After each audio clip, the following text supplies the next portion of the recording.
I like a good story. I feel like most people do. One of my favorite stories is that of the Demolition Lovers, and it's one in a format modernly lacking in good storytelling. The tale of the Demolition Lovers is not told in a book, nor a theatrical movie.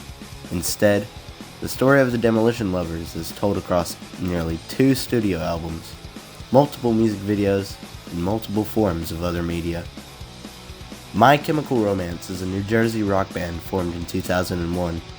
After witnessing the tragic events of September 11th, vocalist Gerard Way was inspired to create music. Gerard Way himself was a writer and comic book creator. One highlight of his works is the Umbrella Academy. My Chemical Romance later was quite well defined by its concept albums, such as The Black Parade, a 2006 classic rock opera, Danger Days, released in 2010, and Conventional Weapons. After their first album, I Brought You My Bullets, You Brought Me Your Love, the band was very ambitious. Looking forward, they planned a new album with the story of a song from Bullets, titled Demolition Lovers. The story represented 2 lovers on a crime spree running from the law.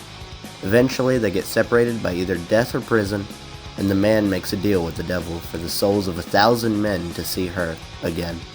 This all comes from the lyrics and what Gerard Way has said in interviews.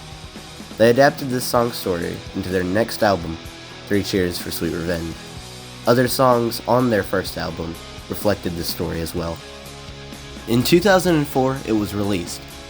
Much of the album matched the story, especially the latter half, but something was obvious. This wasn't a concept album. There were more themes of loss, depression, self-harm, grief, and damnation, and a lot more that weren't basically present in the story of the Demolition Lovers.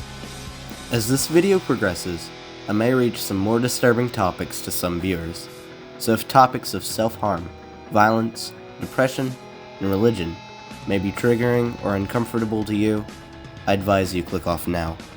With that being said, I will continue the story. Truly, it seemed 3 Cheers for Sweet Revenge wasn't only about the Demolition Lovers. Or was it? Is it possible that Gerard's life, reflected in the album, could be part of the story of the 2? I believe it's worth it to theorize. Hi, I'm Jack, and this is the 3 Cheers for Sweet Revenge Expanded Theory. 3 Cheers for Sweet Revenge opens up with the track Helena, being about Mikey and Gerard's grandmother, but I feel a hidden meaning. I see Helena as the cold open, the scene before the introduction to the story. The lyrics of Helena reflect the views of the male demolition lover. I'll be calling him the boy throughout this video, speaking to the girl after their separation. He speaks on the macabre view of the couple and the memories of being together. He also mentions the destructive tendencies of the 2 and laments losing her. Helena has been the song playing in the background throughout this video as well. The second track off of 3 Cheers for Sweet Revenge is Give 'Em Hell Kid. The song is from both perspectives of the boy and the girl, talking to each other, and being about the 2 getting caught and ending up separated in places and reminiscing upon their love for each other. The first verse he sings, the second, I believe, she sings, and the chorus and other verses are both of them together. The third song is titled To the End. The meaning of this one Gerard has actually spoken about before, so not much speculation is needed. The song is actually inspired by William Faulkner's A Rose for Emily. The story is about a southern woman living in a grandiose mansion much too big for her, while her husband cheats on her, kinda with a guy, but whatever, and she eventually kills him by poisoning him. She ends up living in the house with a decomposing body for a while. It's kinda gross.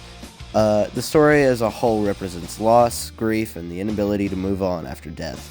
This has many parallels to the story, and especially later down the line, especially the next song, being, You Know What They Do to Guys Like Us in Prison. The beginning of the song explains some of the crimes committed by the 2, and how they were caught. They end up both getting arrested, fleeing a gunfight, and the boy goes to prison. He ends up going through a lot while in prison, such as being potentially assaulted by his cellmates. He ends up losing his mind while in prison, presumably doing something bad. He then goes to death row, contemplating how he'll die and assuming it'll be for the better, so he can see her again. This is where I think he probably dies. Next song is I'm Not Okay, being a commercial emo track that I don't think contributes much to the story, despite being a great song. The only other thing it could give to the story is that the boy is going through mental anguish from what has happened and the things he keeps doing. After that is The Ghost of You, being about the boy lamenting the loss of his lover and thinking about the ways it could be better if they were still together, and how they'd never be coming home, and thinking about it like a ghost that still haunts him. He says, and I'm paraphrasing this, if he died they'd still be together. He couldn't forget her, but she could try. Alright, now this is where things get serious. Three Cheers for Sweet Revenge is pretty front heavy with hits and unrelated songs, and being generally out of chronological order. I don't know if you've noticed, but this is the beginning of the true concept album. I think his meeting with the devil to collect 1,000 souls to see her again happened around this time. Despite being the beginning, the 7th track, The Jet Set Life Is Gonna Kill You, is more about drug use. It has intense visuals about struggling with addiction, but can also be seen as him speaking to her about his captivation. It's also implied that, as a living human, he had drug abuse problems, and probably, as a damned soul, he does too. Interlude is a short track with Gerard softly singing over acoustic guitar. To some, this may just be a way to break up the heaviness of the album, until you listen closely to what it is he's saying. He says, quietly, "Saints, protect her now. Come, angels of the Lord, and come, angels of unknown." This shows the boy praying to heaven for his lover's safety. The stripped-down approach to a 2-minute track shows the most about his character, in my opinion, because it shows he is a Christian. What this means is if he is in fact a believer in God, his actions further on showcase his depravity much, much more than imagined without this. Thank You for the Venom is about the boy embarking on his journey to collect the 1,000 souls per agreement with Satan. He feels unstoppable and critiques the Puritans in their attempt to condemn his actions. He keeps going, and his addiction only gets worse. Hang 'Em High is emo cowboys at its finest. The song is inspired by old westerns and a Clint Eastwood film of the same name, about getting revenge on those who wronged him. It can be assumed that the boy goes out for the souls of those he knows have wronged them, and those with black souls of sin next. It's not a fashion statement, it's a fucking death wish. Being the 11th track is a continuation of the boy taking lives. As he continues, he gains more self-entitled power with every soul. He continues his vengeance, his malice growing stronger with each one. He eventually gets most of them, and now must take innocent lives. He does so without hesitation. Cemetery Drive. 999 souls now. On his way down to hell, presumably in an elevator, just for effect. This is it. One more soul, and he can see her again. He thinks about how much he loves her, how they'll be together again. He recounts how they were while they were still together. I never told you what I do for a living. The final track. On the way down, he recounts every soul, every life. The blood of the damned and the innocent. He's here at last. Right before he meets Satan, he thinks to himself, "Touched by angels, though I fall out of grace. I did it all, so maybe I'll live this every day." It was a testament of his will, his religion, his faith. He'd gone against it all just to see her again. It ain't for the money, and it sure as hell ain't just for the fame.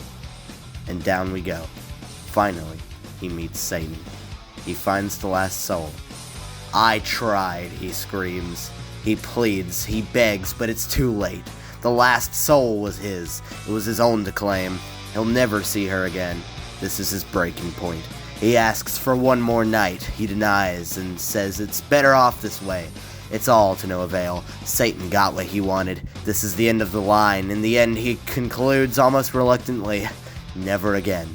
Never again. They gave us 2 shots to the back of the head, and we're all dead now." Three Cheers for Sweet Revenge is a 2004 rock album by a couple of guys from New Jersey. But if you ever take a listen, it'll change your life. It has amassed over 3 million copies sold and touched the hearts of plenty. It shall go down in infamy as one of the greatest albums of all time. Period. Hey, thanks for watching. This has been Jack, Hallow Studios. I'm very surprised you actually made it this far. I don't know if this video will get any views, if anybody will find it that good or anything. I was just trying something new. I'd like to see if video essays like this can do pretty well. And they're a lot of work, but it's fun when I'm doing topics I really appreciate. I have no clue what I'm doing. I never claimed to. And I would be happy if this gets just like a couple. Once again, you're awesome for watching this. Sorry to Wendigoon, sorry to Matt Pat, I'm ripping you off. It just happens. I'm sorry to anybody whose theories I've found on Reddit and was like, oh, that's cool, and forgot that I saw it on Reddit, and then it just changed how I viewed the album forever. But it's crazy to think that 20 years ago, an album came out before I was even born and changed my life. And I hope that if you haven't already listened to it and this interests you, you'll go listen to it yourself. And if you disagree with anything I've said, let me know. Tell me what you think. I would love to hear it. Matter of fact, it might change my view on it, and you can go home happy. I don't know. I don't care. Thanks for watching, and as always, see you in the next one.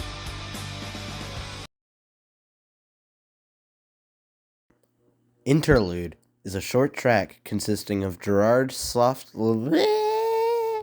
Cemetery Drive 99 what? The end it's not a fashion statement, it's a fucking definition.